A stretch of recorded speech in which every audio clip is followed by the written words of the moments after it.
spaced just where I could see the ashtray vibrate and drummed on the steering wheel to get my juices flowing. My body seemed to be waking up in sections. My hands and feet were behaving normally, but my nose was still cold, and the pit of my stomach felt as if I'd swallowed a coil of old rope. My brain was handling basic stuff like driving the car and humming off-key, but it was still coming up blank on the day of the week.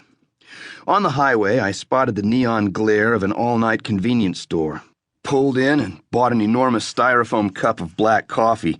I slurped it anxiously, burning my lips as I drove east toward Pioneer Park. Tuesday, I remembered suddenly.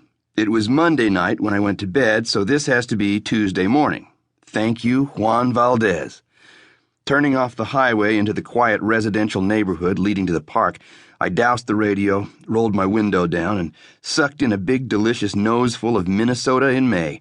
Lilacs, fresh-turned earth, sheep manure, and grass cuttings. Heaven should only have it so good.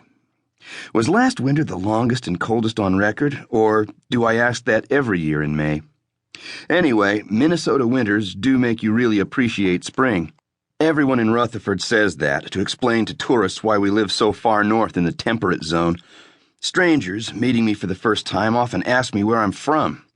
They think I'm an immigrant because my face looks wrong for the upper Midwest, where most people are of Scandinavian, Irish, and German descent and have pale skin and blue eyes. My skin is cinnamon-colored, and I have, as a tactful teacher once put it, mixed features. Straight black hair, almond-shaped dark brown eyes, dimples, and a nose like the late Shah of Iran's, or Montezuma's, depending on how you look at it. The jury is still out on who contributed what to my bloodlines, but I'm as native as it's possible to get. Besides being born here, I was a ward of the state of Minnesota until I was 18 years old. I grew up in Waseca, also in Wabasha, Owatonna, Faribault, Winona, and Albert Lee. The foster home system keeps leftover kids from starving in snowbanks, but stability in caregivers is not one of its features. And, to be fair, it's hard to place a kid who doesn't seem to fit any of the choices on the line marked race. Most of my other caseworkers ended up checking the box after other.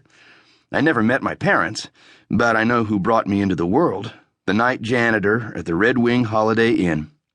He stepped outside to smoke a joint one crisp October evening 32 years ago, heard what he thought was a kitten in the dumpster, and dug me out of a mound of potato peelings. The night clerk called 911. By morning, I was warmed up and my paperwork was started. I was case file number 2975864 before I had my eyes open. Given my unpromising beginnings, conventional wisdom might have predicted a career on the other side of law enforcement. And, in fact, by junior high, I was well on my way toward validating statistical probabilities, lightheartedly exploring the joys of truancy, pot smoking, and petty crime. But then a talented teacher in the Winona public school system noticed that math was easy for me and persuaded me to try studying. "Trust me," he said, "it won't make your balls fall off to learn something, and it's fun."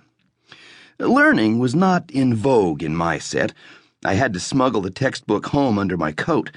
At first, I only did it to get his attention, but before long he'd shown me that information itself was a kick in the pants. By the end of the year, he had signed me up for summer math camp in the North Woods, and I never went back to prowling cars.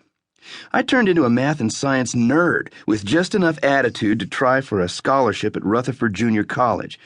1,000 tests later, I got a shot at the Rutherford Police Department, and now I carry a badge that says I'm a good guy.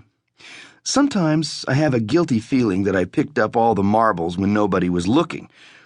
Expecting flashing dome lights, I almost missed Vince's unlighted squad car, parked in a dense shade under a big oak. A little side gate stood open, a gap in the hedge-lined chain-link fence that rings Pioneer Park. Harley Munt was just visible, waiting in shadow inside the gate.